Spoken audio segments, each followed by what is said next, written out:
policy initiatives.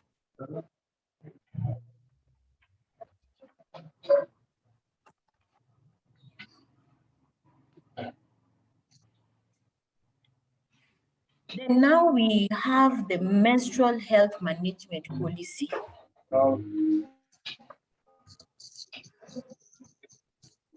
The purpose of this policy is to ensure that all women and girls in Kenya can manage menstruation in a hygienic manner, free and with dignity, and that they are not confronted with stigma or taboos, and that they have access to the right information on menstrual health hygiene, menstrual products, services, and facilities, and that they are able to dispose of menstrual waste. This policy also is also aimed to ensure that myths and taboos are addressed.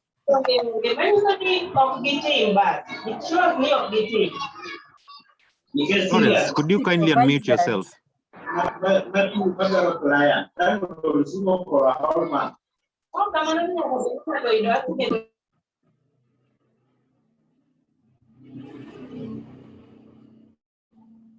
So I was talking about the menstrual hygiene management policy, and we've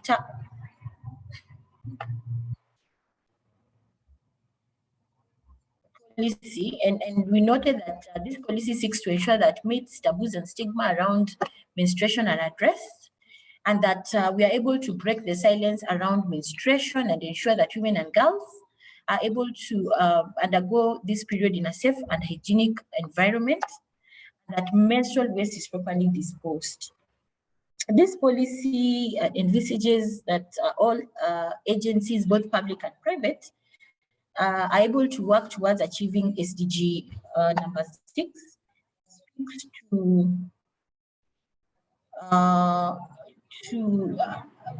Kenya paying special attention to the needs of women and girls and those in vulnerable situations through menstrual management focused interventions.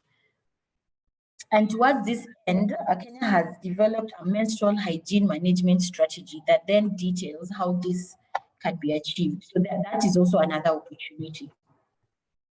Then we should note that the menstrual health management policy has 5 key objectives. The first objective is to establish an enabling legal and regulatory framework for menstrual health management at both the national and county levels. The second objective is to ensure that myths, taboos, and stigma around menstruation are addressed by providing women, girls, men, and boys access to information on menstruation. So there you note that this is not just limited to women and girls; it also includes men and boys in helping address myths and taboos and stigma. Then we have the third policy objective, which is to ensure women and girls have access to safe and hygienic menstrual products, services, and facilities. Then the fourth objective is to ensure that we have a clean and healthy environment for all Kenyans through appropriate technology, choices for menstrual waste management, and pollution control. Then lastly, the fifth objective is to establish a functionally effective monitoring, evaluation, research, and learning framework for menstrual health management in Kenya to ensure maximum accountability in policy implementation at all levels. So we move from the national context to now the international frameworks. And under these international frameworks, we make reference to the Beijing Declaration and Platform for Action. We also make reference to the SDGs, particularly goal number 3 to 8 that correspond to ensuring healthy lives, inclusive and equitable quality education, gender equality and empowerment of all women and girls, access to water and sanitation. Then we also make reference to CEDAW provisions, that is the Convention Against Discrimination, the Convention on eliminating discrimination against women. Then we also have the Maputo Protocol, which is I would say the African Bill of Rights for Women. And then you have the conventions of the rights of persons with disability. So in a nutshell, this is the policy context in relation to menstrual health hygiene management. Thank you. So I'll leave it at that.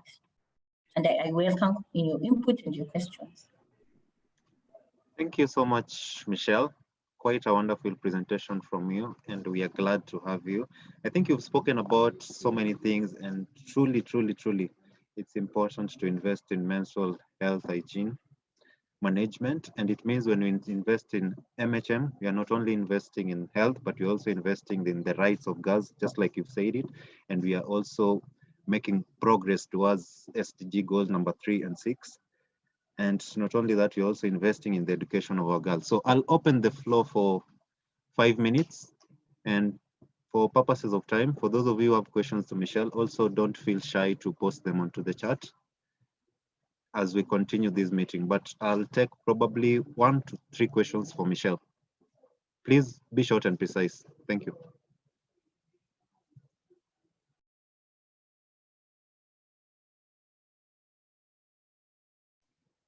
If you have a question, can you raise your hand so that you can be unmuted?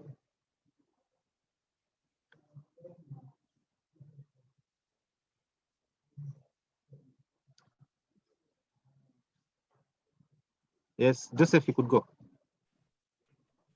Thank you so much for this wonderful conversation.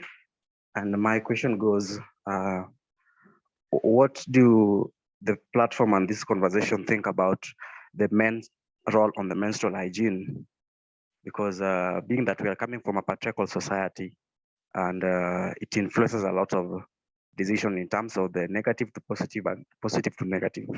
Do we think of also the men's role in menstrual health, and how can we move forward with it if it's a great thought? Thank you.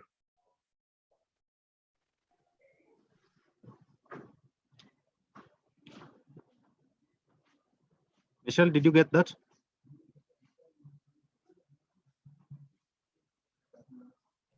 Yes, I got the question. Should I tackle it, or should I wait for the other questions so that I tackle them all jointly? Oh, okay, all sure. Together? We'll take one more from Douglas Otieno.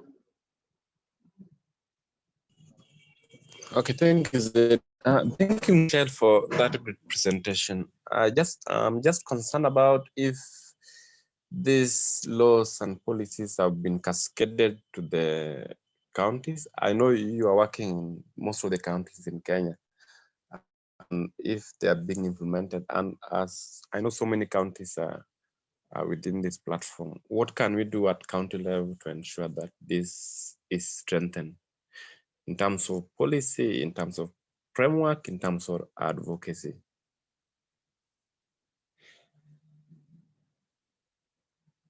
Thank you. Okay.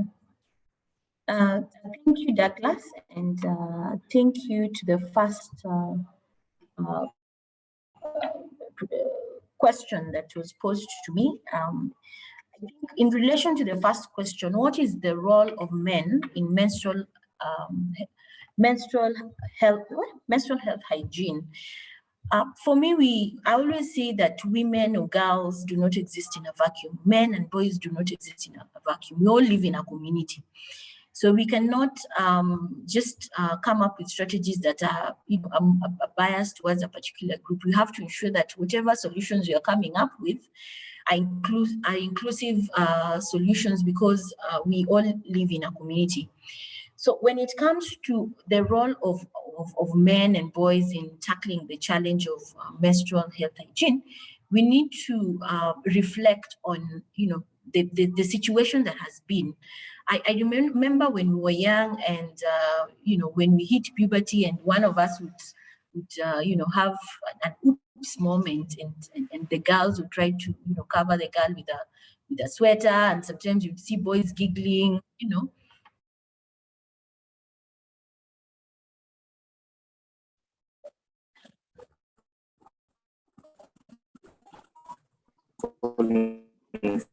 Sorry, looks like we lost Mitchelle. Edwin, kindly unmute yourself. Kindly mute yourself. Edwin, kindly mute yourself.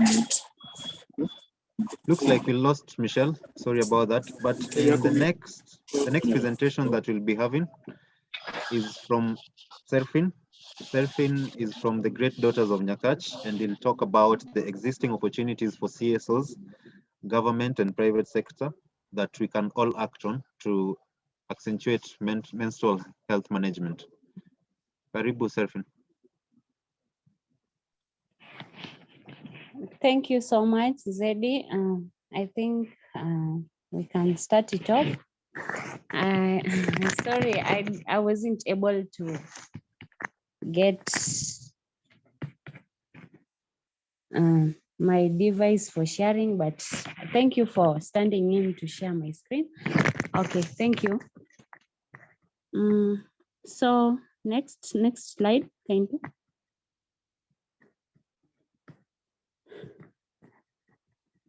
Just continue. Okay, so that is me. For people who don't know me, I'm Serfine Toms. I'm the Executive Director and the founder of Daughters of Nyakach. This is an organization that is up to task to fight for the gender-based violence issues across our sub-county and even Kisumu at large. And we also are up to task in matters sexual reproductive health rights.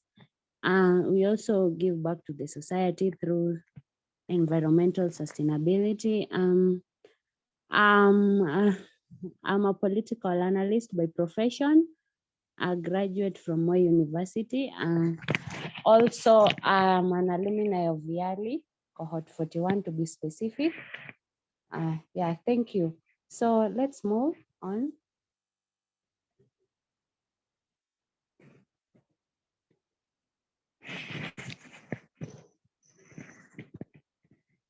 Yeah, let's start. So the parts that I was given, of course, you cannot tackle a question without a brief introduction of whatever is at hand. Here we are celebrating the menstrual health hygiene, and of course we have to know, we have to be well conversant with what menstrual health hygiene is, of which it is defined as women and adolescent girls are using clean menstrual management material to absorb or collect blood that can be changed in privacy as often as necessary for the duration of their menstrual period. Of course, this is very well explanatory, because even the previous speaker had also explained for us what menstrual health hygiene is. And there is this fact here that at least 500 million, that is globally, girls and women lack proper access to mental health hygiene facilities. And that is very true. And of course, at least 300 million globally are menstruating each day. Yeah. So that is a fact that we are well conversant with. And then menstruation is, for us to maybe have some knowledge behind what menstruation is natural and very normal biological process where every adolescent girls experience. Yeah, so every month we normally experience this, and it is very natural and very normal. We should not be shying away from having our menses every month. Yeah, so let's move to the next slide, Zeddy. So this is the great opportunity where we can connect our menstruation health hygiene with SDGs.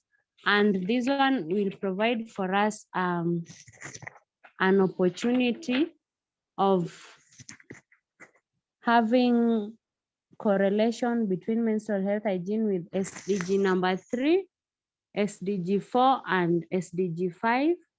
No, SDG 4, SDG 5, SDG 6, and SDG 12. Though the slide has not elaborated everything, but I will just explain that in SDG 3, we can see very well, it ensures our health as women and girls and promote our well-being.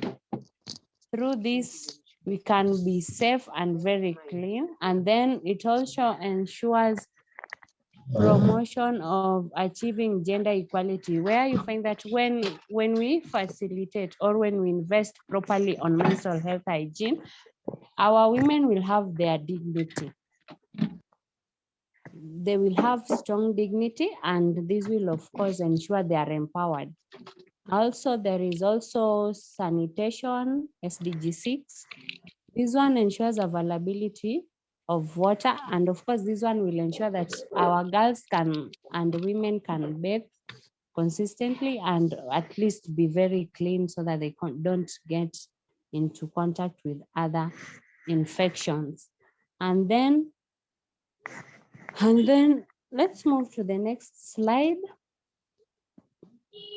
So at least for us to have maybe a background of menstrual hygiene materials that we have, that we can invest on as maybe a community or maybe a society or government.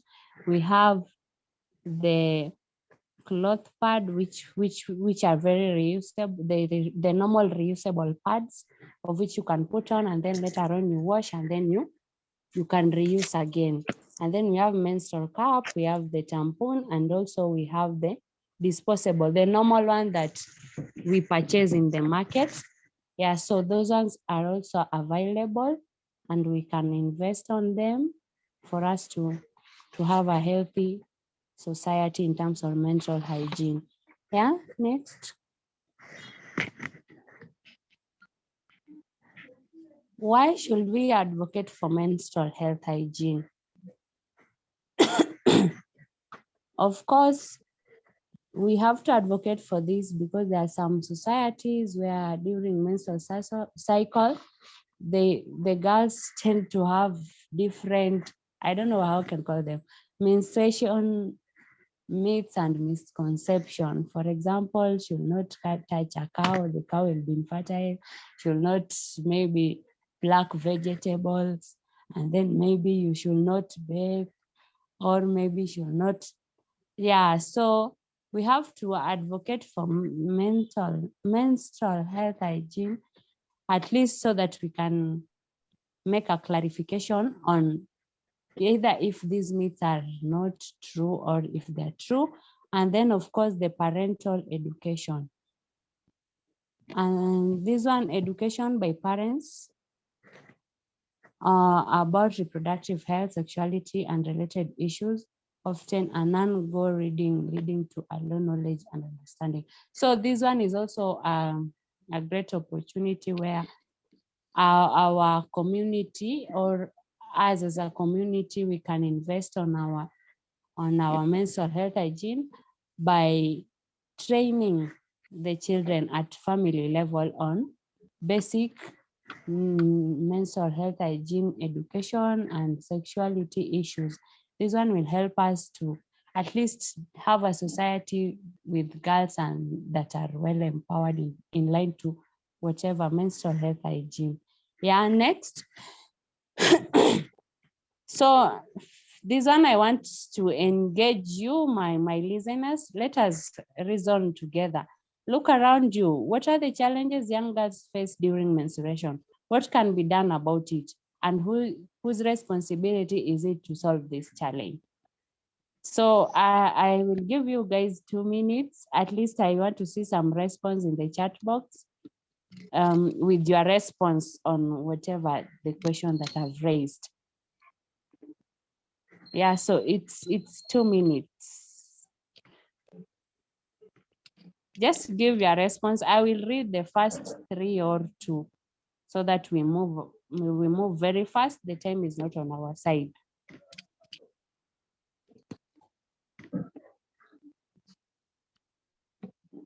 Are we together or I'm speaking alone?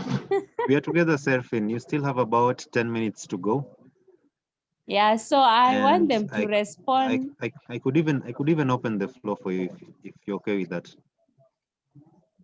I can see they're responding. Oh, okay, they're coming in. They're coming in. I can see Grace is saying question 1, lack of sanitary towels for more so vulnerable girls in the rural areas, lack of money to access the sanitary from Neon Ray, and then more male champions to be involved in menstrual hygiene, and then lack of money.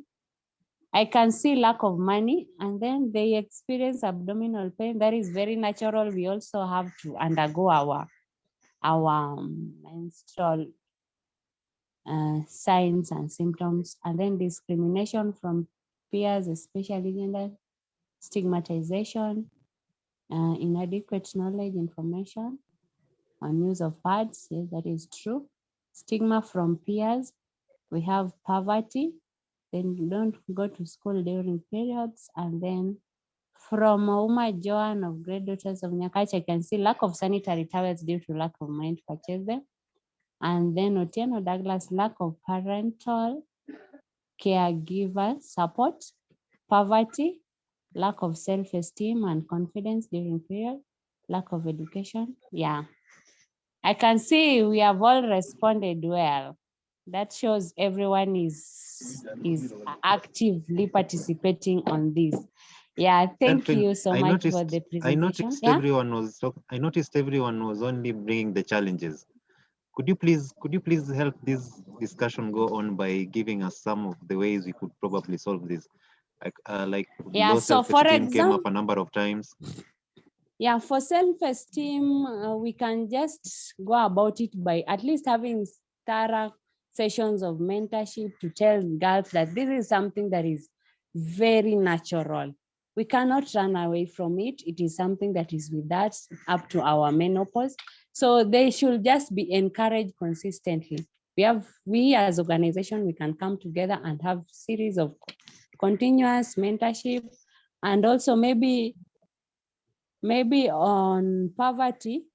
This one, I think, as a government or other institution and private sector, we can invest efficiently by maybe having, I can see the government has already implemented this distribution of sanitary towels in school, in as much as it's not very consistent, but I know it will be working. It's always advisable to start small, but as time goes by, I think they will adjust. But as organizations, we can also, through power of collaborations, we can collaborate and partner together so that we have consistent provision of these sanitary towels to the girls. Yeah, maybe. Thank you so much, Serfine. Yeah. And you've just reminded us that even as we talk about the existing opportunities for the CSOs in government, it's important to bring up the different commodities. We could also bring up the female-friendly facilities to ensure that there is adequate and safe sanitation. In this way, at the end of the day, we are all promoting equity and opportunity for girls, including their caregivers. Thank you so much, Serfine.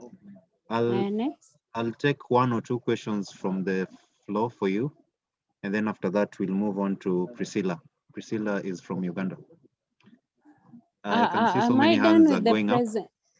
Yes. Can I? Hello, Zeddy, can you hear me? Yes, Serfine. Yes. Are we done with the presentation? Because the slides, I don't think if they're over. Okay, sorry.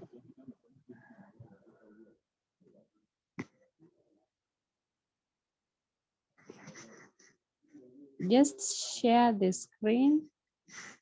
After the question, there was a continuous presentation because I just wanted to know if I'm together with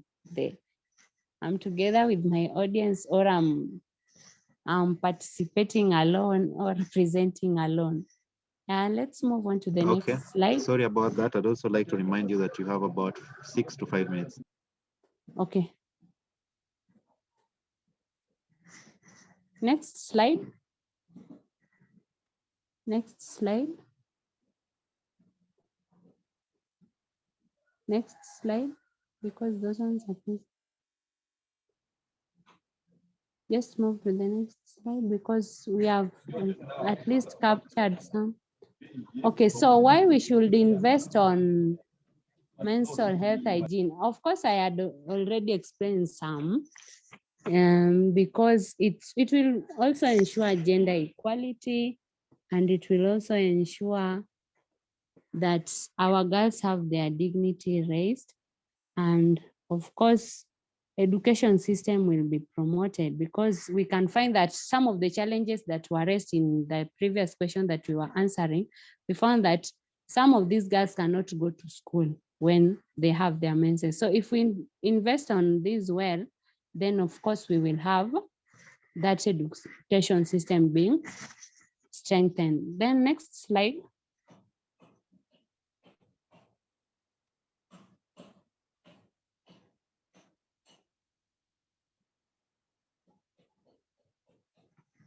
Yeah, so the barriers we've talked about. Yeah, so menstruation as a matter of human rights. This is also a very good opportunity for both the CSOs and the government, and of course, even individuals. Because if the menstrual health hygiene is related to our human rights, it will really force us to really invest so much on menstrual health hygiene so that we cannot tamper with our rights. Some of those rights like health rights, and then also we have stigmatization, cultural beliefs are here. So if we really invest so much through this opportunity of relation of menstrual health hygiene together with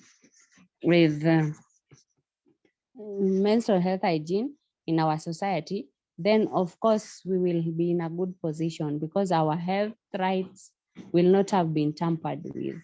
Yes, next slide. Yeah, just move to the next slide. Just move to the next slide because the sustainable development goals I had already talked about. Yeah, so I think the impact of investing in mental health hygiene, we've also talked about it when I was answering the question, when we were answering the questions. Yeah. Positive effects of mental health hygiene intervention. So we can also see those ones. Poor mental health practices have been linked to reproductive tract infections because of course, if we don't invest properly on mental health interventions, we will find ourselves getting other infections as girls and women. And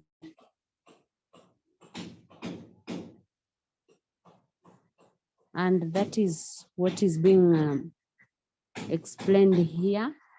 Yeah, I think we are done with the presentation. So move to the next slide. Yeah, so you can also visit our Facebook page for more information about what we do at Great Daughters of Nyakach. You can visit our Twitter handle, visit our Instagram page, and of course, if you really have some burning issue for partnership and whatever collaboration, you can reach us through our email address. Yeah, otherwise, thank you. I can see some questions in the chat box. What's your take on reusable sanitary towels? Serfine, let me interrupt you. Probably for the purposes of time, could you reply to the questions on the chat box via chat box? Okay, thank you so much. Let me just respond to them via chat box.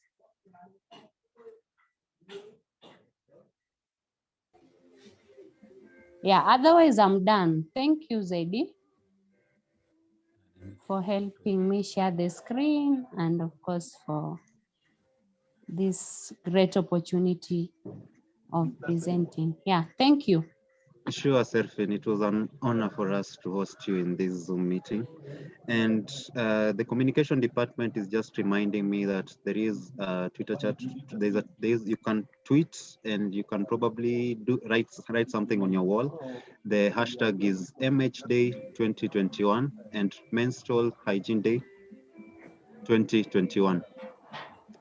So for the next presenter, William, could you kindly mute yourself? Yes, good morning. Could you kindly mute yourself? I'm already muted myself.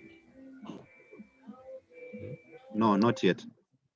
Could you kindly mute yourself so that you don't get kicked out of this meeting? Hello. William, could you kindly mute yourself? Hello. He wanted to talk. He raised his hands. Maybe that's why he's talking. Hello. Yes, William. Good morning. Good morning to you. I heard that the menstrual hygiene needs water and soap. I wanted to know if there is some arrangement or commitment in our county governments on how to make sure that there is enough waters in our society so that we have our ladies or our young girls have a dignified response in terms of menstrual hygiene. Thank you. Thank you so much, William, for the question. I've just noted your question down and it will be addressed at the end of this meeting. Thank you so much. So for the next presentation, we are going to have Priscilla. Priscilla Muyanj is from Uganda. And Priscilla is going to help us reflect on menstrual health programming in Western Uganda and also the use of reusable sanitary commodities. Priscilla, you can kick it off. Hello? Yes, we can hear you. Okay, hello everyone. It's a beautiful morning over here, and I just turned on my video for a few seconds so that we can see each other, and we are going to talk from now onwards. So my name is Priscilla Muyanj, and I'm a feminist. I'm a nurse by profession, and I work with women. I volunteer with various organizations as a menstrual health management consultant. I am a sexual reproductive health freak, and I love women. I love women's rights, and I'm a women's rights advocate. I've been practicing with menstrual health for the last 4 years. I am a mother, I'm a wife, and your friend, I guess. So today we are going to talk about I'd love to not talk about just Uganda, just the western part of Uganda, but to talk about Uganda in general. So Uganda is a small country, a small beautiful country in East Africa. It has a population of around 47 million people. This makes us the second most populated landlocked country in Africa, that is after Ethiopia, because Ethiopia is the most populated landlocked country as of now. Millions of Ugandan women and girls menstruate on a daily basis, which is a natural occurrence, and it occurs regardless of the various barriers that girls and women encounter every day as they experience their periods. These barriers may directly or indirectly affect the menstrual health of the girl and women going through menstruation. I think it was Mitchelle. No, you can correct me if I'm wrong. Either Mitchelle or Serfine, one of them defined menstrual hygiene, and I'd like to take it upon myself to define menstrual health. Menstrual health is not merely the absence of menstrual health-related disease or infirmity, but it is a state of complete physical, mental, and social well-being of an individual. So these are the factors that should be taken into consideration when anyone is planning for, when any programming as far as menstrual health is concerned.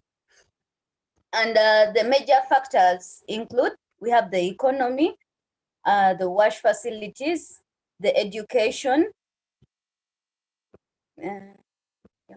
education, health, economy, education, health, and wash facilities.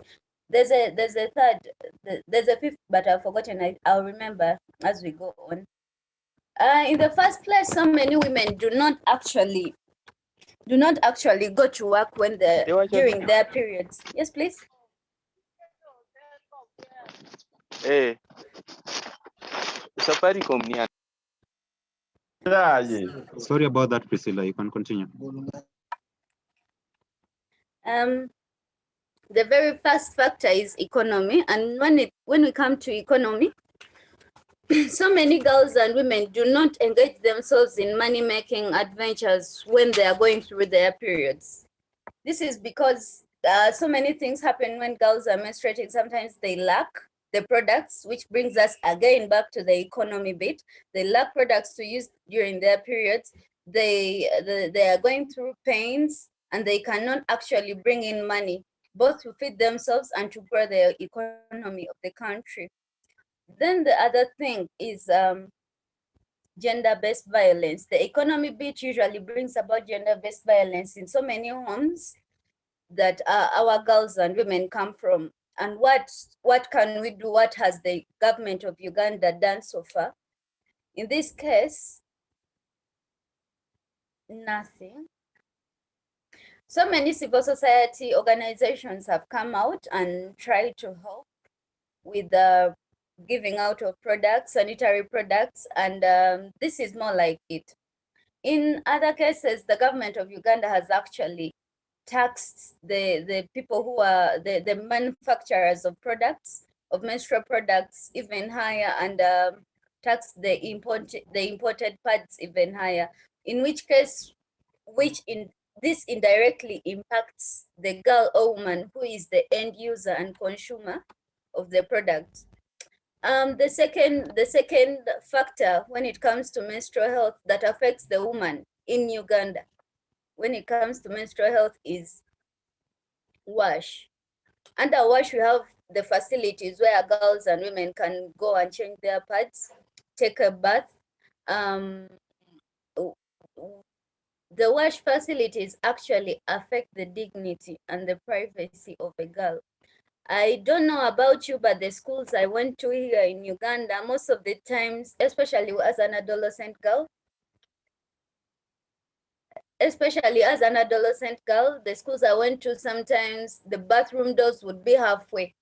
Remember, in Africa, we use latrines more than we use the toilets. So in this case, a girl who is squatting over the latrine in her periods with blood flowing out of her body is actually under the complete view of whoever is out of that bathroom, which does not only affect her privacy, she loses her dignity and self-esteem as a woman, because we need privacy for us to feel confident and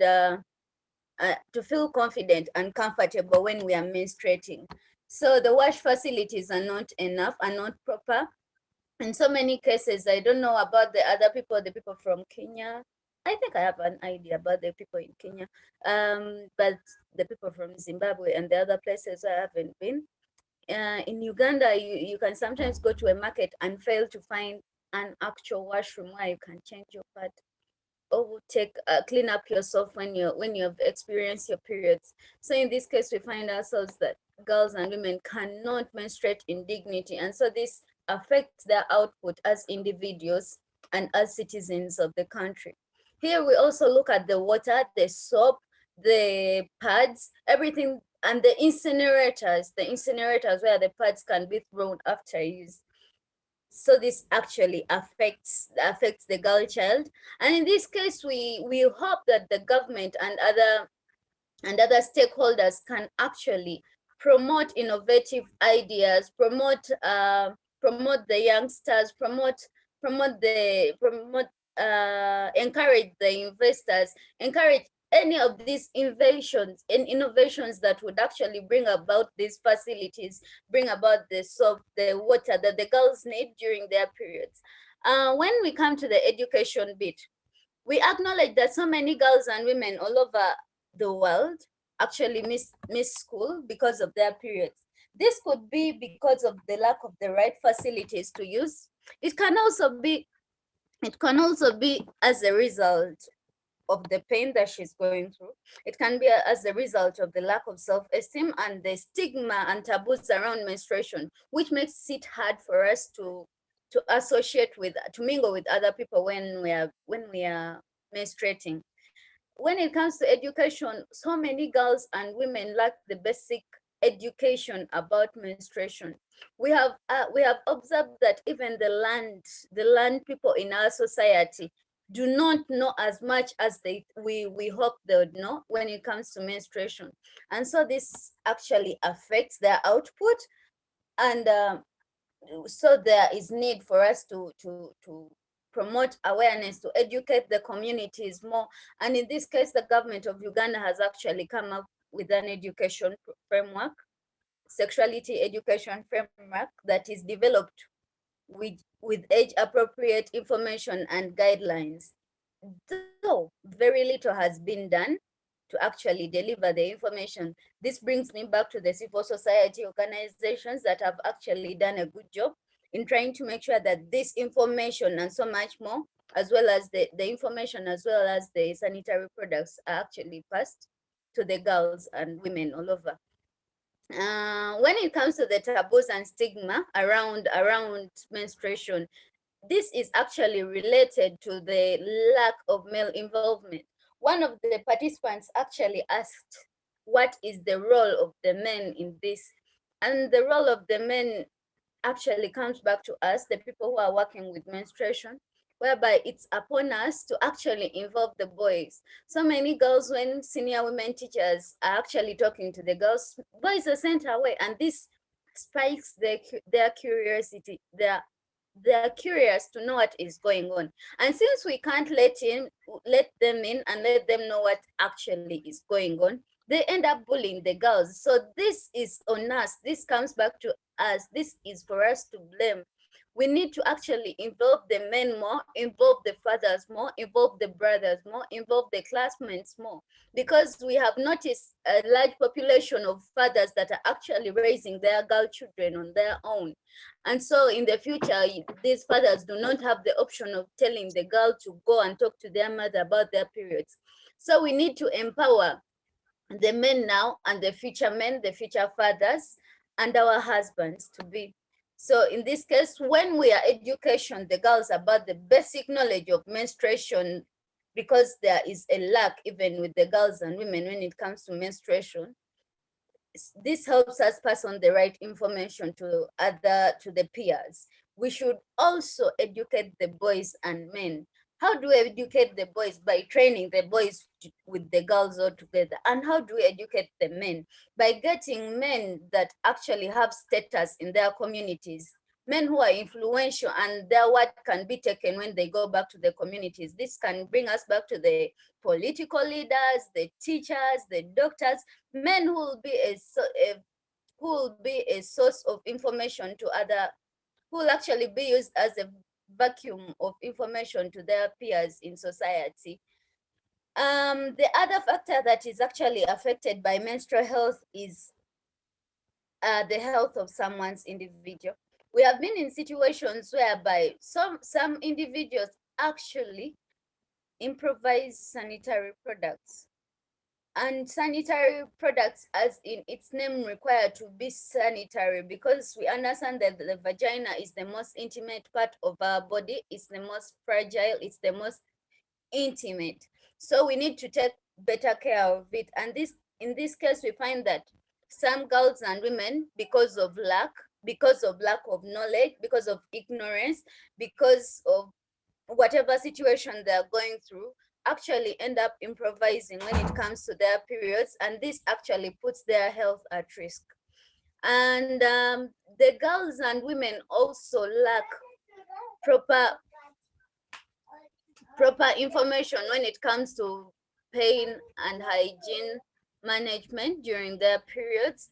And so this brings me back to the knowledge gap. We need to actually put in the effort to pass on this knowledge so that the health of the girls and women in our communities is not actually compromised. And then the absence or unhygienic presence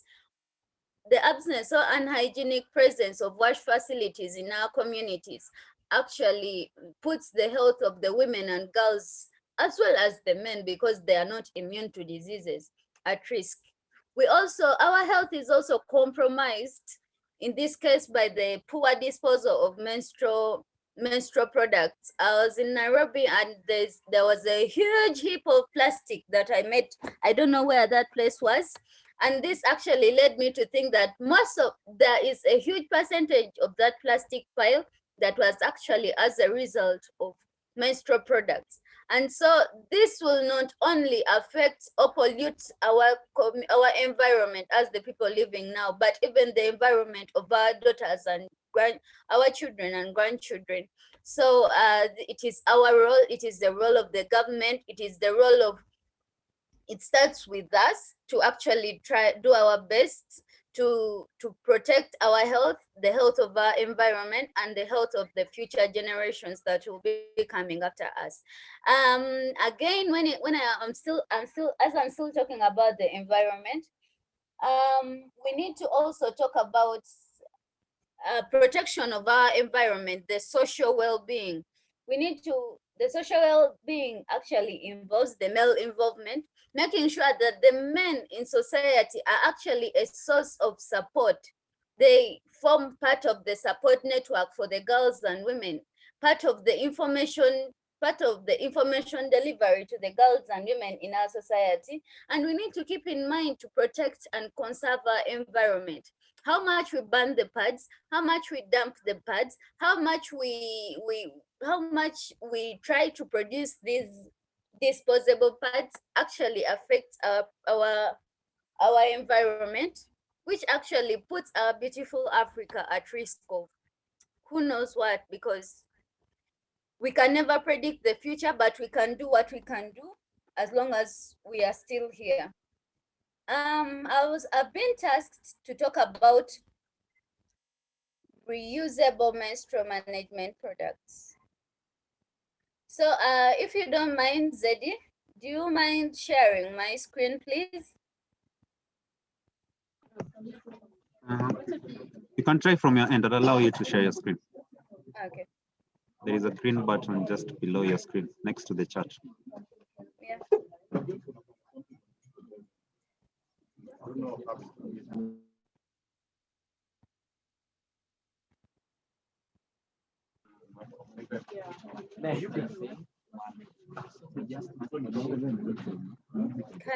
Can everyone see my screen? Yes, we can see the screen. Continue. Yeah, so when we get to the reusable menstrual management methods, I'm going to talk about each reusable menstrual management methods and its pros as well as its cons. But in this case, the major issue that I'd love, the major pro that I'd love to talk about when it comes to reusable menstrual management method is reduction of waste. Because as human beings, every day we produce waste, and it would be best to actually reduce how much waste we produce in terms of the periods, which will be happening every day to so many women, and so we can't avoid this. The other pro of all the reusable management method is long-term savings. It actually encourages long savings in the long term. It gives the user peace of mind. The most reusable menstrual management products are comfortable, and most of them are non-irritant.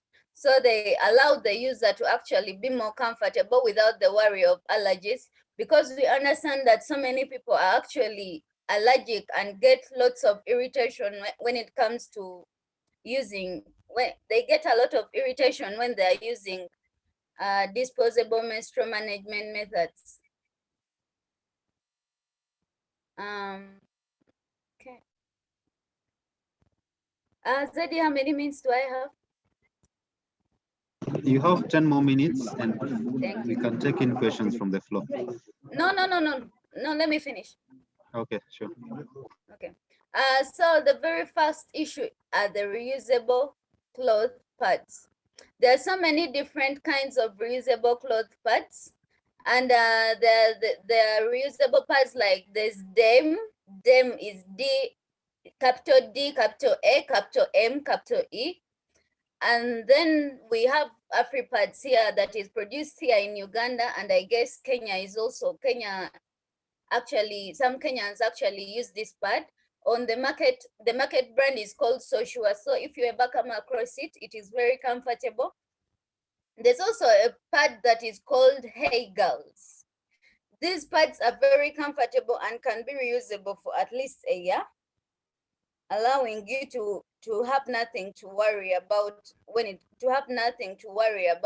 comes to what you're going to use when it comes to your period. So it gives you peace of mind and protects your psychological health. Washing these pads is usually very easy and does not bring about a lot of stress. You just handle the pads like you'd handle a load of laundry. So you do not actually have to worry about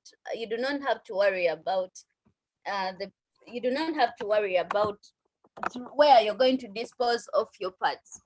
When it comes to the pros, most of these pads are actually comfortable. I am a certified, if there's such a thing as certification. I'm a certified reusable pad user, and I haven't bought a single pad for the last 5 years. So I'm so comfortable. Most of these pads are actually attractive. Yeah, these pads are actually attractive and they look good. They make you feel like a girl, and you know that as girls, we're actually attracted to cute looking items. Washing and drying the pads is not difficult. It's something that you can do like you'd handle your other clothes, so it shouldn't be a problem to anyone. What the cons bring us back to movement. Some of these pads are made in a way that they might move around and limit your ability to be active. As you're buying these pads for the first time, they might seem a bit expensive, but when you compare this price to the monthly or cycle-based cost of disposable pads that you buy on a daily basis, you'd actually see it as saving money. That's why I said in the beginning that using reusable menstrual management methods saves you money in the long run. Some people actually have a tendency to have a phobia towards blood, so we understand this, and this is why, like one of the previous speakers actually said, we have choices. Girls and women should have a basket of choices. If you are not comfortable washing blood, it's okay. It's okay. It shouldn't be a problem. Move on to the next option so that you do not feel chained to this choice. And yeah, planning ahead, you need to always wash these pads so that you have something to use when it comes to your periods. I don't know if anyone has ever seen the reusable interlabial pads. Has anyone ever seen them? You can Google if you don't mind. They're called interlabial pads, and these are actually shaped like petals. They're so small.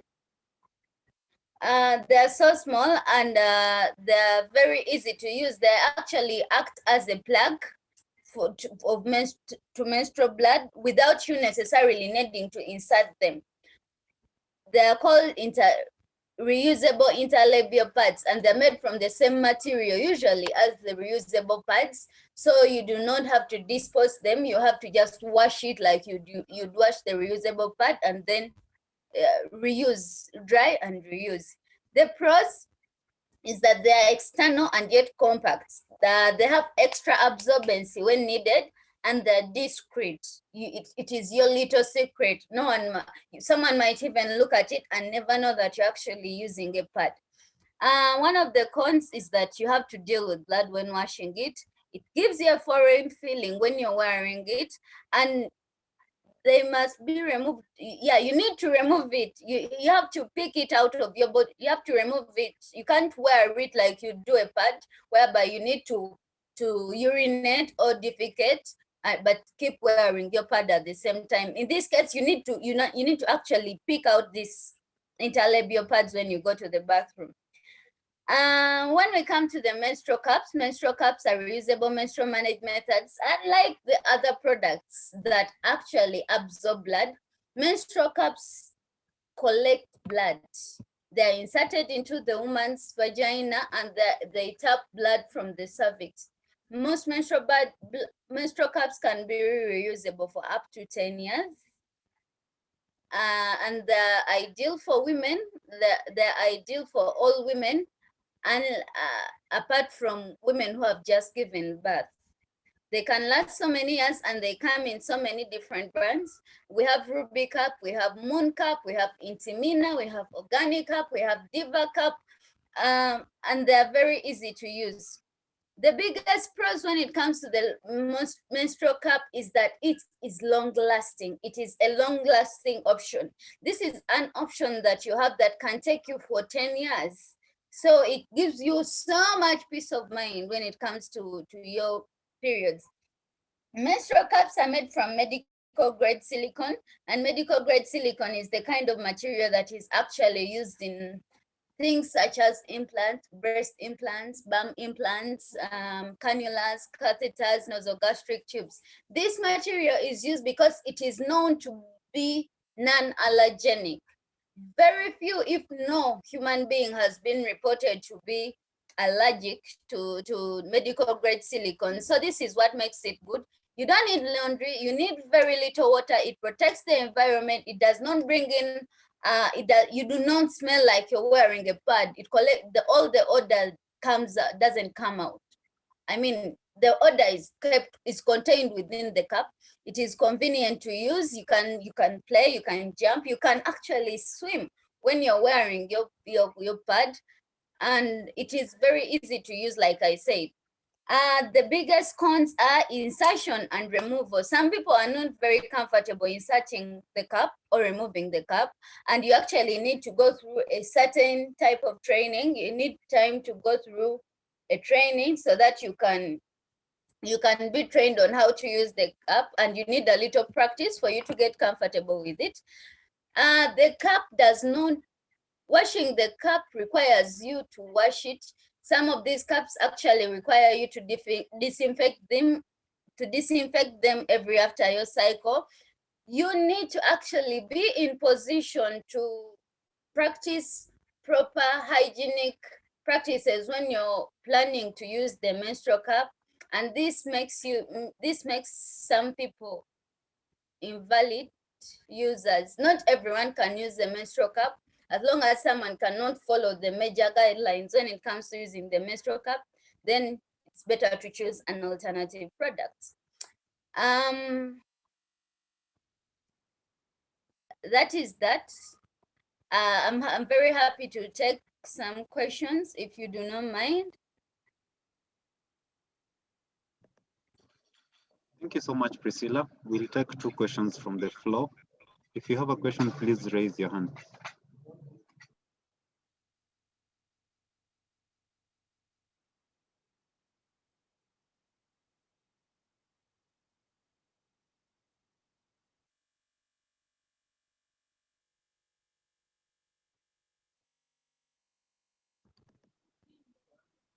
I'll take 2 questions from the floor.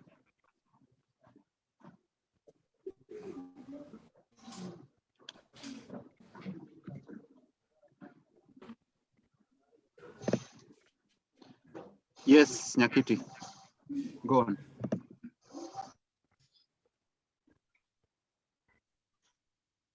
Yes, Nyakiti, you can go on. You can say it. Is everyone able to hear me?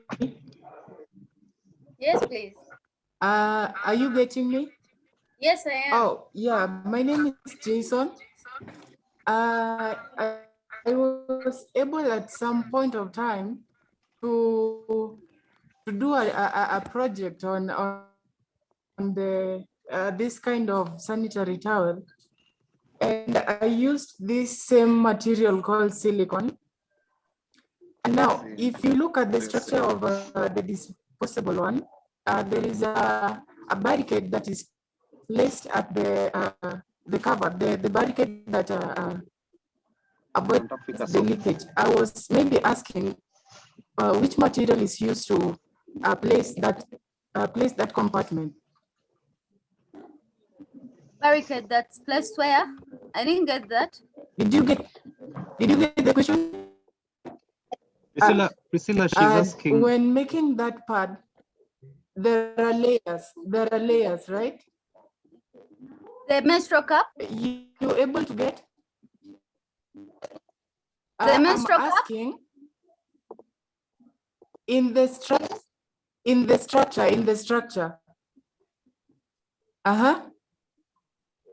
Are you asking about the menstrual? Are you getting me? Yes, I'm getting you. I'm actually asking. Are you asking about the structure? I'm asking. Do you mind I'm typing? asking about the material that is. Sorry, Priscilla, I noticed that Nyakiti's internet is a bit slow, but she's asking about the different kind of material that is used when you're making the menstrual cup, particularly for the different layers that are put on the menstrual commodity. Oh, yeah. When it comes to the menstrual cup, like I said earlier, the menstrual cup is made from medical grade silicone, and medical grade silicone is the kind of material that is used in the making of so many hospital products, like hospital equipment like cannulas, catheters, nasogastric tubes, implants, body implants that some people use to boost their body images. And there are no layers. There are no layers of the menstrual cup. The menstrual cup is made with just one product, medical grade silicone. But again, we need to look out for the different, for fake products on the market, because medical grade silicone is actually an expensive material and so many people cannot access it. So we have been in situations where people complain of being sold rubber latex cups. We all know that there are individuals who are allergic to latex. They get irritation when they use latex. And so when you buy a latex menstrual cup, there is a chance that you'll be sold. There's a chance that you'll get irritation similar with that you might get from a condom. There are no layers when it comes to using a menstrual cup, but what you need to do is look out where you're buying your menstrual cup, and it's best to actually go to specific websites and buy your cup from there without going through the shopping sites, online shopping sites, or brokers. So you need to look out where exactly are you buying your products, and what's the warranty, what's the guarantee. Hi, Cecilia. Thank you so much, Priscilla, for that. I'll take one more question from Mercy Odhiambo, and then we can move on to the next speaker, who's Chrispine from Child Space Organization. Thank you so much. I'm Mercy from Homa Bay County. I'm representing a group called Cornerstone Youth Group.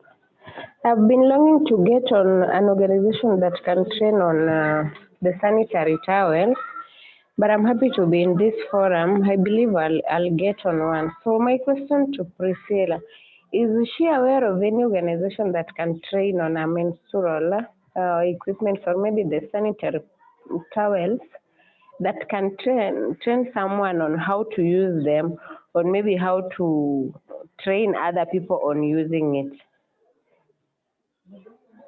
Hey, Mercy. Are we talking about the reusable sanitary pads? Actually, that is what I'm talking about. Being a teacher again in the profession, I also interact with the kids. So, having these kids maybe in Form 1, Form 2, at least sometimes buying these pads daily might be a problem. So when they get to know on how they can use this reusable one, I think it can help them. Yeah, so many organizations can help you with that. But I'm in Uganda. You can get my email. I'll pass you my email, and also you can get in touch with Ata, Onyango Ata. I'm sure he will be of great help to you when it comes to I know Ata. We are in the civil society with him. It's good. Yeah, I can be of help. Just find my email address and we can talk from there. Thank you so much. I will. Thank you, Mercy. Thank you so much, Priscilla, for your presentation. Anyone who has any more questions, I think feel free to leave them in the chat box, and then we'll discuss them at the end of this. But you've spoke about so many important things, and you've spoken about the sexual education framework that is currently being adopted in Uganda, and also the work that the CSOs are doing over there, trying to spread information and awareness around menstrual health, hygiene, and management. Thank you so much for your time. Thank you, Zeddy. Yes, I have a few things. We'll be able to share the slides, any available slides at the end of this session to all participants. And then again, you can continue tweeting using the hashtag MHDay2021 and Menstrual Hygiene Day 2021. And then also there is an online attendance list going on from the mail department in TINADA. Could you kindly ensure that you fill that? At this point, I'd like to invite Chrispine Okello from Child Space to take us through how to increase awareness on the impact of limited menstrual health budgets, particularly for the AGYW. For those who are not conversant, AGYW is adolescent girls and young women. Chrispine, take it over. Wow, a very good morning to everyone.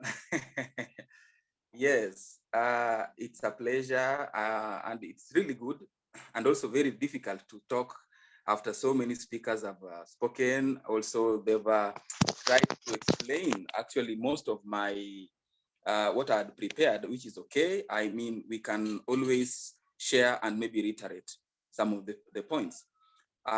So I think you have my slide. I won't actually bother sharing. Just share the screen and I will be in a position. So my name is Chrispine, like it has been said. I am the Executive Director at Child Space Organization in Nairobi, particularly in Ruaraka sub-county.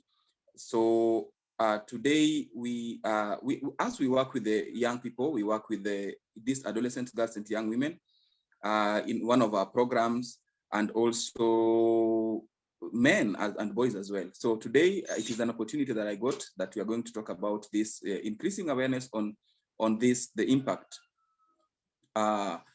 increasing awareness on the impact of this menstrual health budget on adolescent girls and young women in Kenya. So just a quick one, just the next slide, sir. Thank you. So why talk about this? What the issue? What is the issue? Yes, we know the issue is about MHM, but it is good to talk about what the source. The data from the Ministry of Education here in Kenya indicates that a girl that is absent from school for 4 days in 28, that is maybe in a month, they miss for 4 days in, from school, they're not in school, they lose 13 days, that is equivalent to 2 weeks of learning in every school term. Now, this is the reason why we need to continue with this kind of campaign, with this kind of advocacy, with this kind of awareness and involvement, so that we meet what we call SDG 4, includes the equal education, the quality education for all. So when this is happening, the girls misses out a lot. And in an academic year, that is 9 months, a girl loses 39 learning days. That is equivalent to 6 weeks of learning time. Just look at that. Once this happens, their counterparts are in school. So a girl in primary school between the grades 6 and 8, that is 3 consecutive years, loses 18 learning weeks out of 108 possible weeks of learning. Now, so within the 4 years of high school, that is the secondary school specifically, a girl can lose 156 learning days. That is equivalent to almost 24 weeks out of the possible 144 weeks of learning. So you can imagine, out of 144, 24 weeks have been lost due to this issue of MHM that you're talking about. So, and I like how our friend in Uganda just shared the issue of sanitary, the reusable, and the attractiveness and the packaging and every other thing. So this can be one of the reasons or the means to sort out this particular problem that we are having. So yes, next. So that's the issue. So now the menstrual hygiene management policy, it's good. We have this one for 2019, 20 to 2030 in Kenya. I hope most of us are aware about this, or if not, you can go and check these policies, because as CSOs, when we are intervening, we need to know the gaps. Where are the gaps? Because like yesterday, I was attending a certain forum like this, and I was sharing with my colleagues that we just need to realize that the policies are there, and only implementation is the issue. So here we are looking at the leadership, governance, sustainability, and financing. Remember, we're talking about the budget. Now, the policy itself recognizes that without proper leadership and governance, allocation of requisite resources and sustainability mechanism, Implementation of MHM and its sustainability would be doubtful. This is recognized, and when this is recognized, then this means there should be good ways of partnership, good ways of learning together, good ways of collaborations together.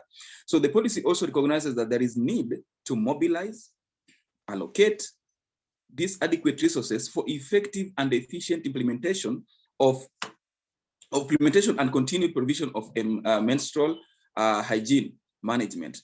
This is where now we are battling with the issues, because everything that is needed here is nothing but resources.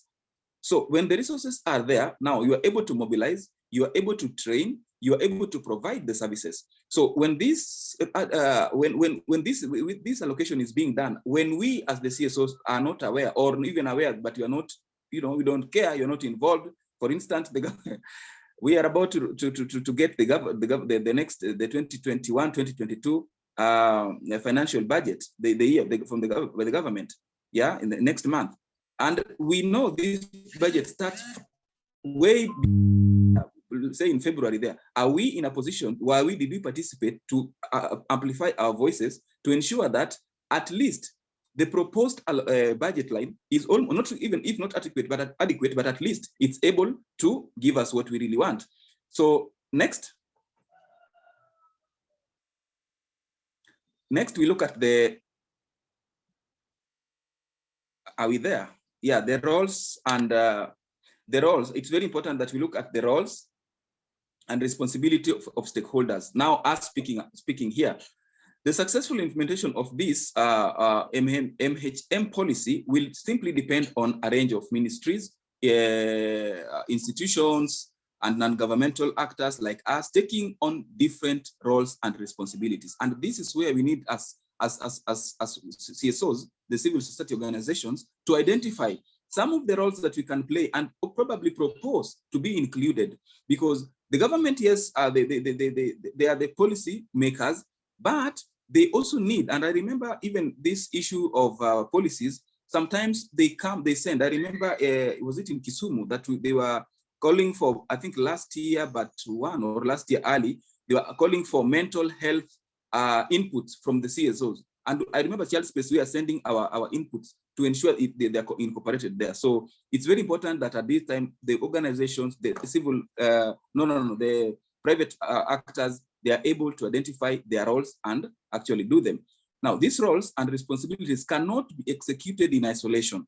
You can't be sitting somewhere in the corner and saying, we are doing this, we are doing that, we are doing this, we are helping the girls. Apana. It's high time we work smart and we work scientifically.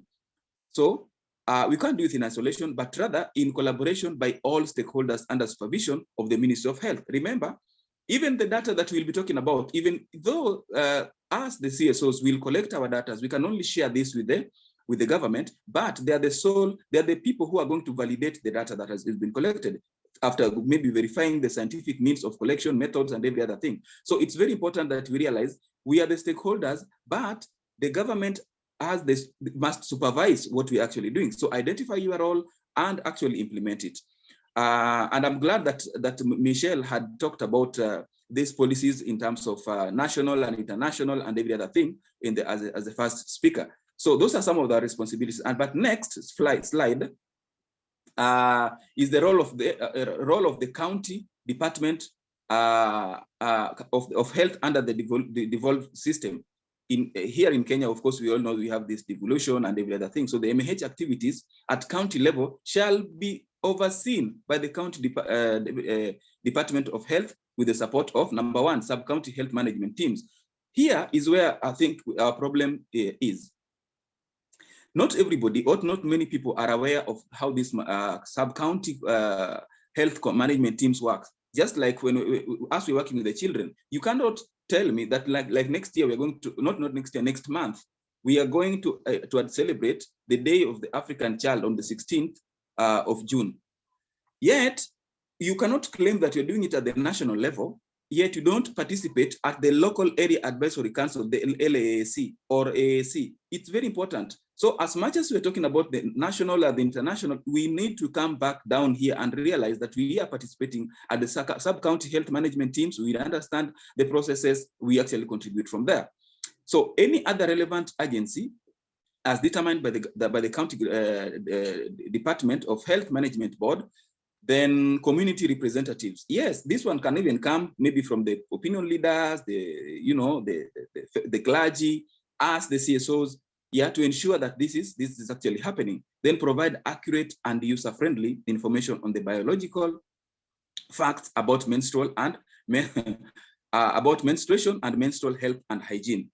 Now, this point reiterate that it's very important that you don't just wake up, or an individual that don't just wake up in the morning and start saying, I don't know community what, I am a community activist, these funny names that are there. We need to ensure that the information that we're giving out to our AGYWs is actually scientific, they are proven, they are tested, and they're applicable. So you provide accurate and user-friendly. Some user-friendly cannot simply mean how maybe you talk, right? Some people choose to be just vulgar and they think we must call the things the way you must call a spade a spade. Yes, we must call a spade a spade, but to what age? All right. If you are addressing the children, you must not that you are using that is friendly, that is going to ensure that this child or this participant is listening to you to the last point. Then provide affordable and easy to access healthcare for menstrual health issues, including menstrual hygiene and those other diseases. We all know that if the poor hygiene is can affect, and there's so many causes of poor hygiene there. So I didn't have a lot of slides, but the next one, this one that we're talking about now, the NGOs, the non-government organizations, civil society organization, community-based organization, faith-based organization, private sectors. Now, these non-government, all these people, they have a role to play and have contributed to the development of health management policy. You might not be contributed as an organization or as an individual, but this is so the policy is to support provision of MHM information and services to girls and women in schools and communities, especially those with special needs and marginalized areas. It's very important that we realize that we are not equal in all this. Yeah, there are those girls or AGYWs who are more, vulnerable than others. So when we prioritize this, it's very important that we realize that we are able to, when we're doing maybe our survey, our baseline survey, maybe the mapping, you don't just provide the services because you have to maybe collect the data or something like this, but to the people who are actually needy and they are able to receive this and probably appreciate instead of replicating or repeating what has been done before. I'm one of the what we call he for she, a campaigner, but I hate what we call, not really call this what is happening currently. I know the government has the responsibility and they've been distributing the sanitary towels or pads to the girls in schools, but public schools, what happens to this update? What popularly known as private schools, but the correct name is APBET, Alternative Basic Providers, Basic Education Providers. What happens to these students, the children that are in Kondele, that are in Korogocho, that are in Majengo, that are in Kiandutu Mthika, that are in Kongowe, in Mombasa, and so forth and so forth. What happens to them if these are, and they are the majority, by the way. So support research and MHM policy formulation and dissemination. We need to support those research, meaning maybe when the government wants to do this, investigate this research, be available for this. Then build the community and stakeholder support for these programs.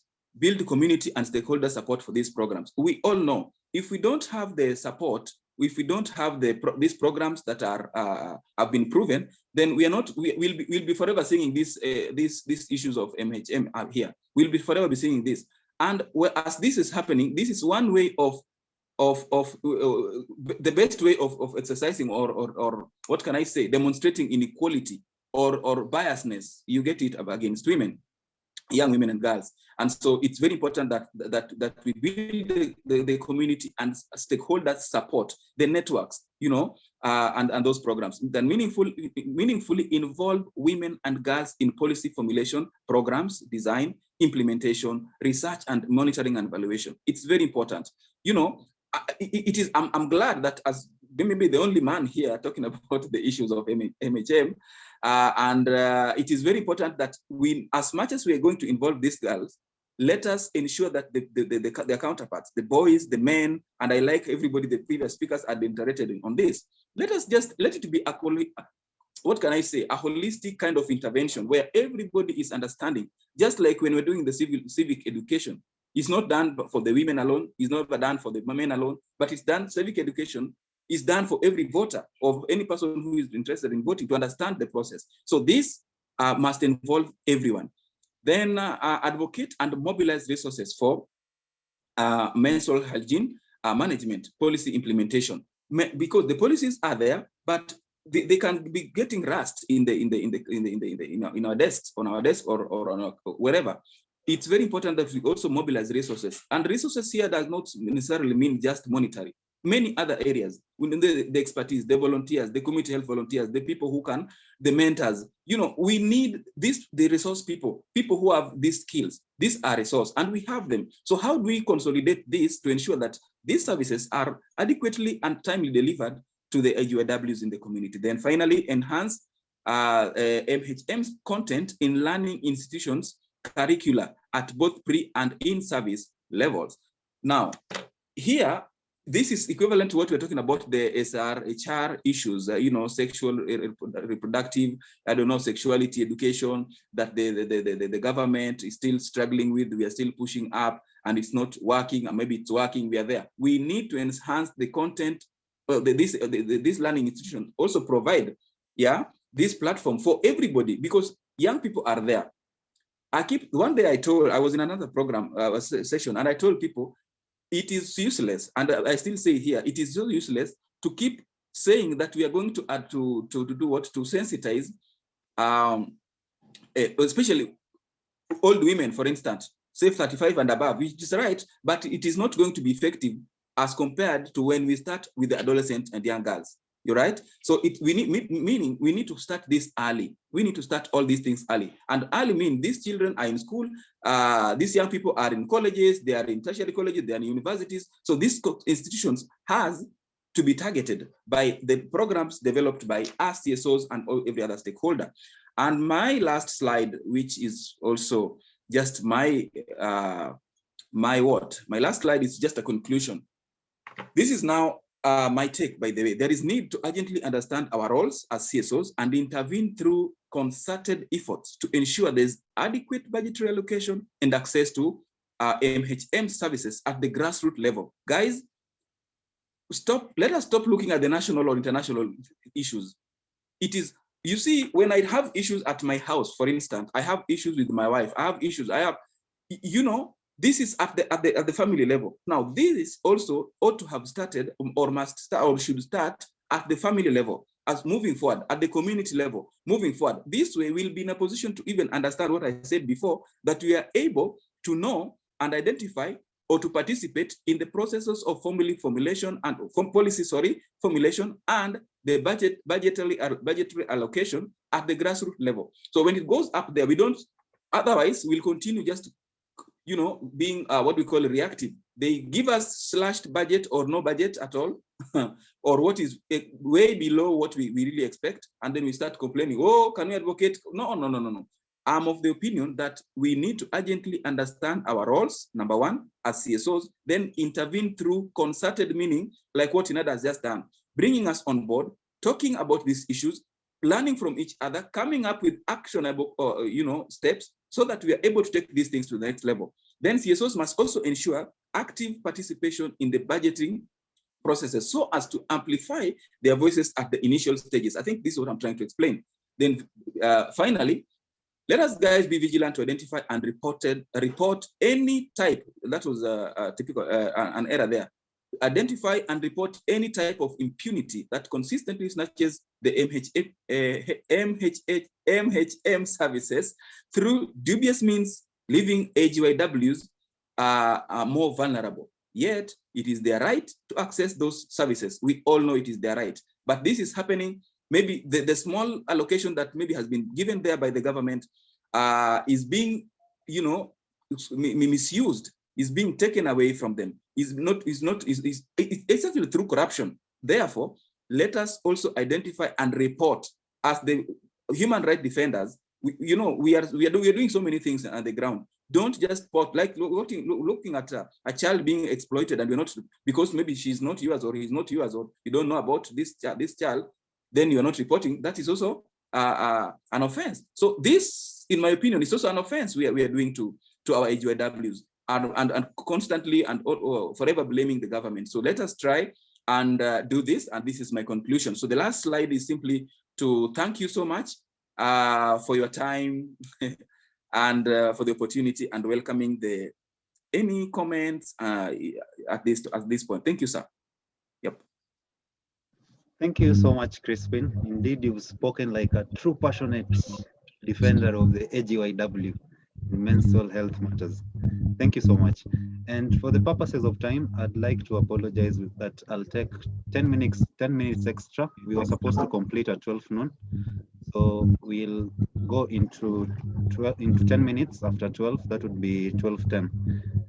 My sincere apologies for that. So bear with me. And then again, I'm reminded that I should let you all know that please ensure you sign into the online attendance list. This will also enable the team to share the slides that are being used in these presentations. Finally, we are now going to the southern part of Africa. That is Zimbabwe. And we are going to listen to a lady who works with an organization called Ladies in Action. We want to know what they're doing down in Zimbabwe. She has a bit tricky name to pronounce, but I hope I'm doing it right. Rapafadzo. Yes, that is my name. You have pronounced it correctly. It's Rapafadzo. Yes. Thank you. Take it over. So Rapafadzo will take us through the social context of menstrual health in Zimbabwe. Welcome. Welcome. Good morning. It's in the morning in Zimbabwe. Good morning, everyone. My name is Rapafadzo Moyo. I am part of the Ladies in Action organization in Zimbabwe. It's a non-profit organization. So yeah, we help women in different situations, be it abuse, women empowerment, jobs, everything. So on the issue at hand,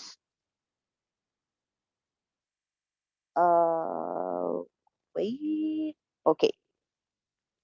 So I think the issues around menstrual hygiene management and social aspect in Zimbabwe, that is what I will be talking about. How the society encourages or ignores menstrual hygiene issues or needs in our country.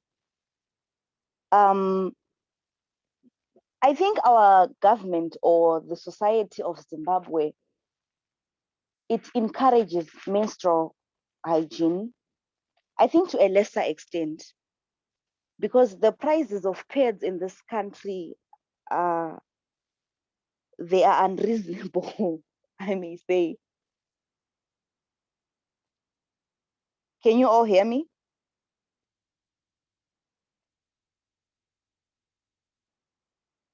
Yes, we are getting you clearly. Yeah, good. Thank you. Okay. The prices of pads in Zimbabwe are too high, and not everyone can afford a packet of pads because they go for $2 a packet, whereas one can use 2 packets of pads per month.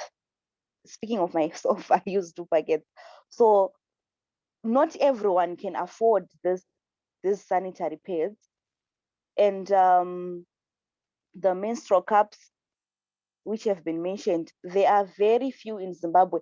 I haven't seen one myself, and I haven't used one.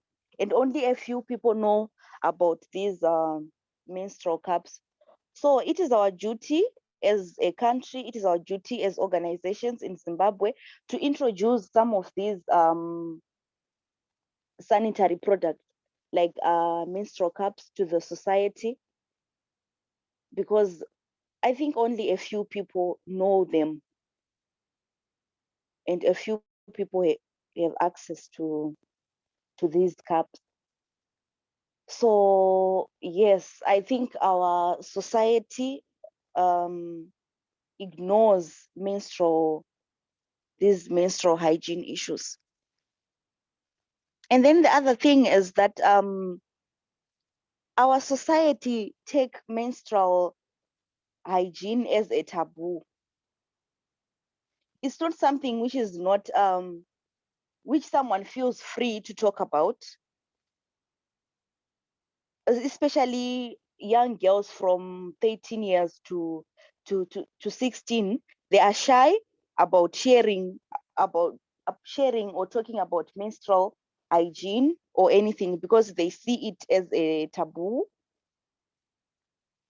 Because according to our culture, when a girl is menstruating, in some churches, they are not allowed to attend the church because she is seen as a dirty person or unclean in front of God, or God, I may say.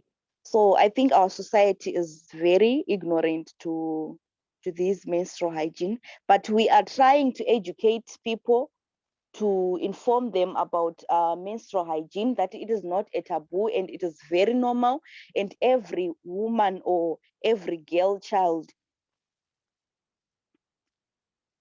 passes through this stage. The other thing that we as organizations are trying to work on is that pads should be given freely, like just like condoms. I know in many countries condoms are given for free. Even in here in Zimbabwe, condoms are given for free. So I think even menstrual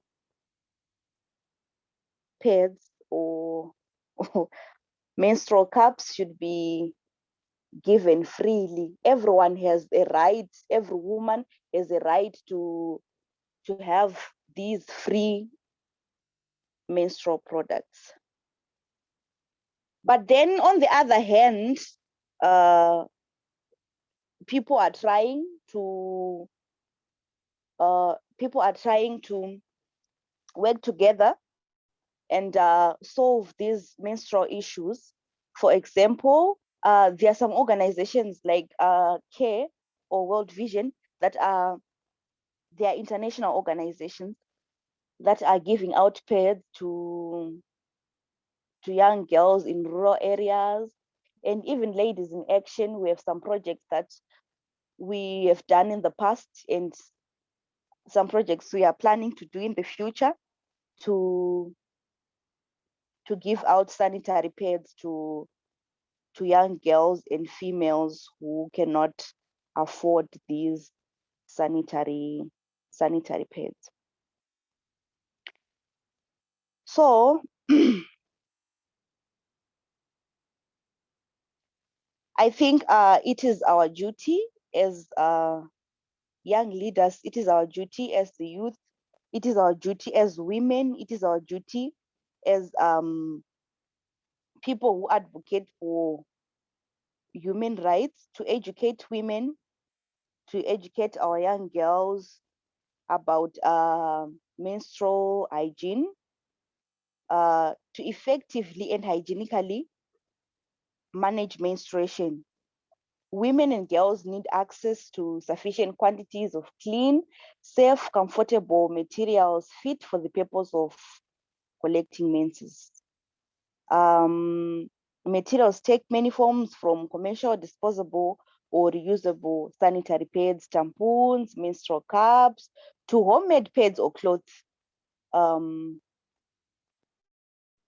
So yes, I think we have to work together to try and push this agenda to everyone in the southern part of Africa.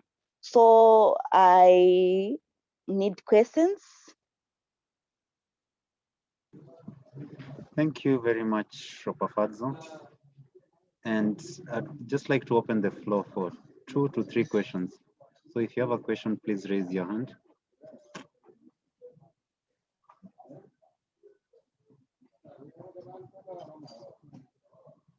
And it's always amazing to listen and learn what other countries are doing. And it's a good benchmark for the rest of the countries to know if they're doing well or if they are still lagging behind compared to the rest of the countries in Africa. And exactly. I also think it's very important that you bring a very important aspect when you talk about the need to destigmatize menstruation and also do away the negative stigmas and taboos that surround menstrual health and hygiene, so that our girls and women can be able to continue with their life uninterrupted in their daily undertakings. It's quite unfortunate that in Zimbabwe, some churches still do not allow girls to get in when they're going through their periods. But we are very happy to listen to what is happening, about what is happening in Southern Africa. I can see there's a question from you, from, I didn't catch that name. Okay, but anyway, I'll let him or her continue. Yes, your hand was up. Can you continue the question? Please unmute and continue with your question. The question, as in, people had issues with host the western side of the country. As in, how can we be helped? Pardon? Come again. I did not hear you clearly. Well, I guess he was trying to ask about the solution to the challenges that you spoke about. For example, people not having access to the sanitary towels in your country. Do Ladies in Action organization have some solutions for this? I think you spoke about a few, but it's a good time to reiterate. Okay, yes, we have ongoing projects that we are taking as an organization in trying to donate sanitary pads, mostly the reusable ones. I personally have one myself, the reusable pads. So we are trying to reach out everyone, to reach out every corner of the country and teach these young girls even how to make these reusable sanitary pads. Thank you so much, Rapafadzo. I think we'll have, yes, thank you so much. We'll take one more question from Marilyn Akoth. Marilyn, continue.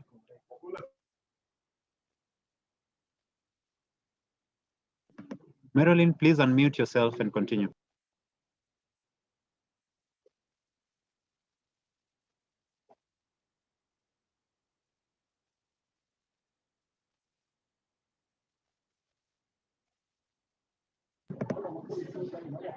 Seems like Marilyn is having connection issues, but if there are any more questions that need to be addressed or concerns and comments, please feel free to leave them in the chat box.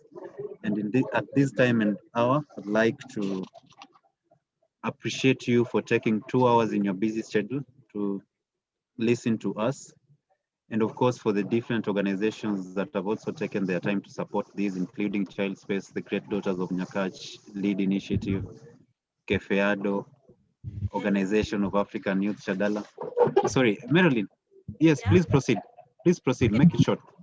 My question is I would like to ask that we are finding some difficulty in buying those pads at times. At times you get some advertise that some pads are not helpful for girls, or if you use them, you will get something like cervical cancers, or they might bring effects. So I just kwa tunataka munielezeka kuna venye tunaweza pata hizo zenye zina hatuwezi kutupea madhara kama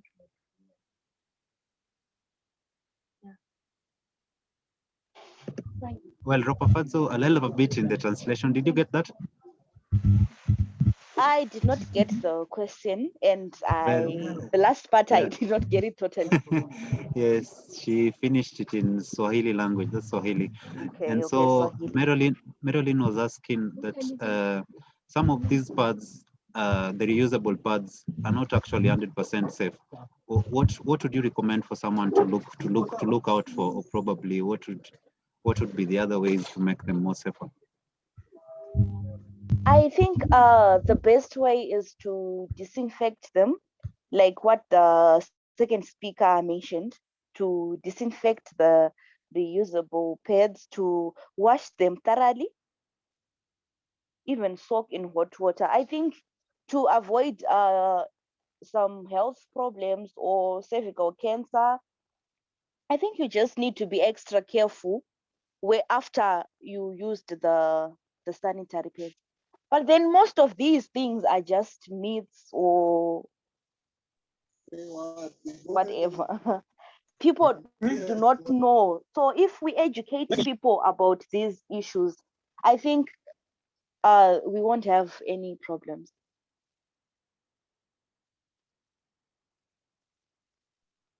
Yes, thank you so much for that.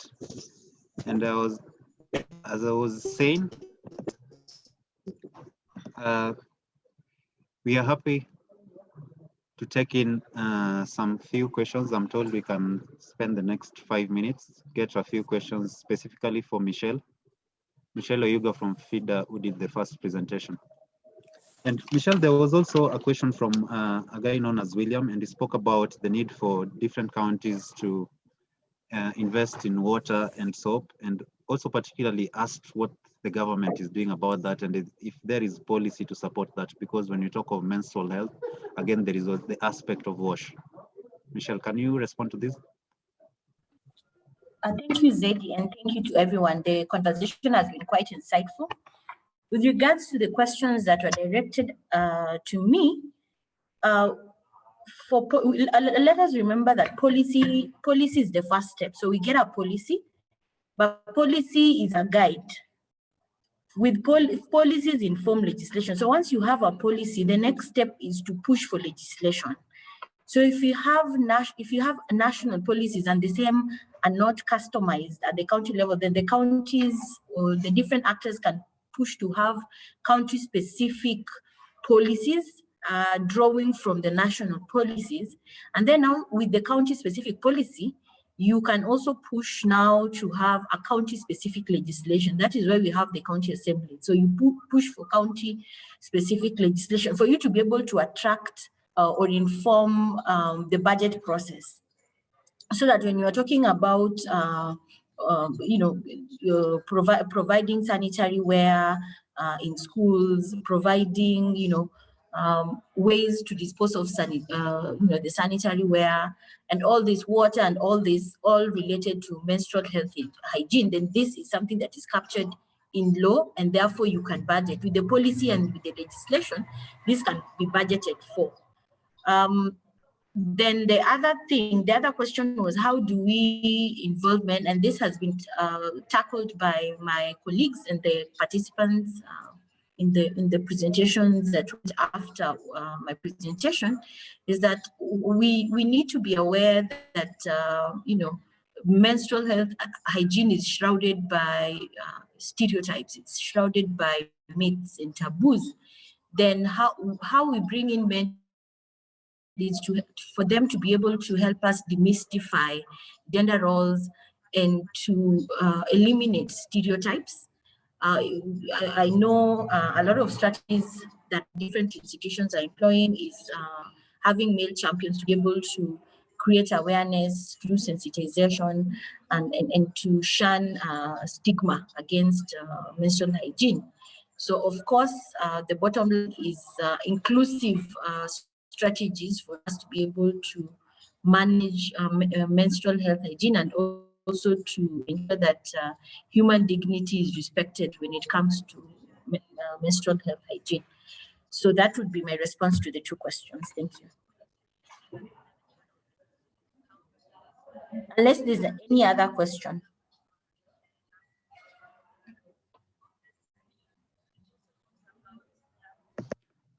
Thank you so much, Michelle. I'm a bit worried about time, and at this point, I'd like to probably ask TINADA Youth Organization Director to give a vote of thanks before we close. Mr. Douglas Roy, are you there? Yes, I'm here. Thank you so much, Zeddy. Let me take this opportunity to thank everybody. I know we have so many partners here, so many grassroots, county and national and even international organizations here attending this.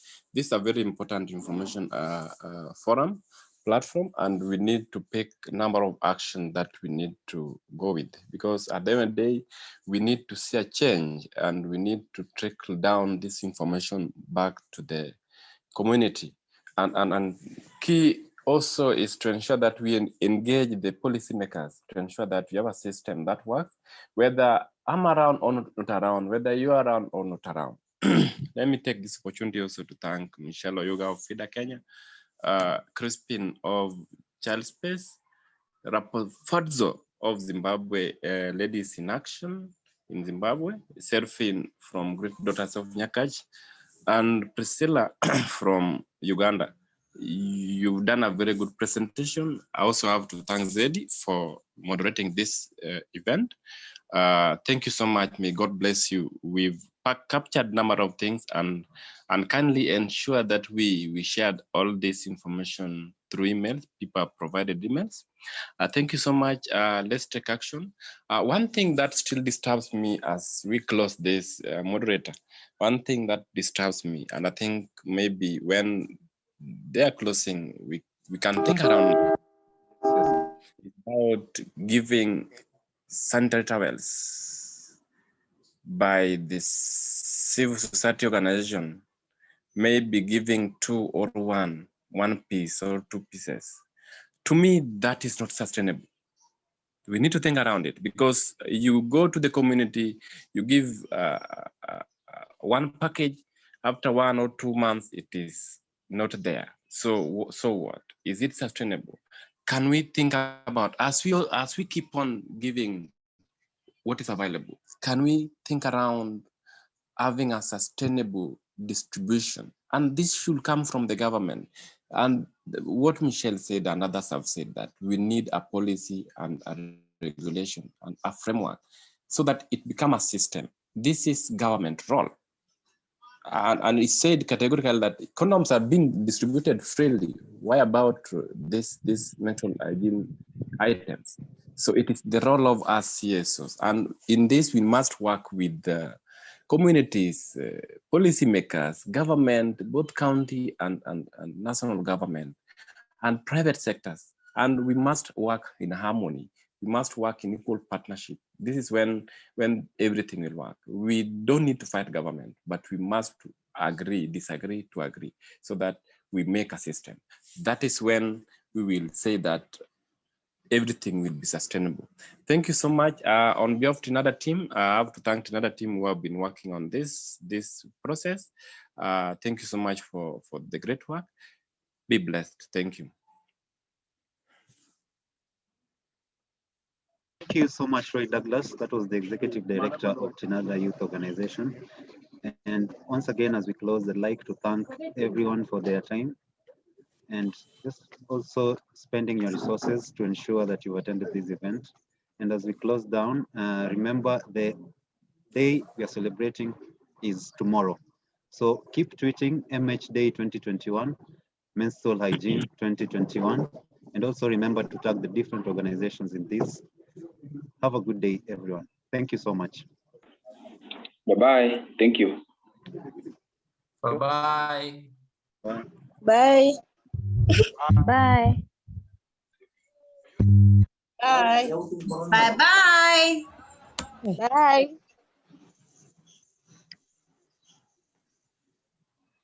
Bye.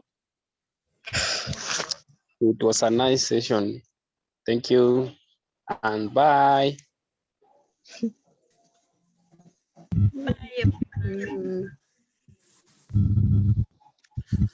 Bye.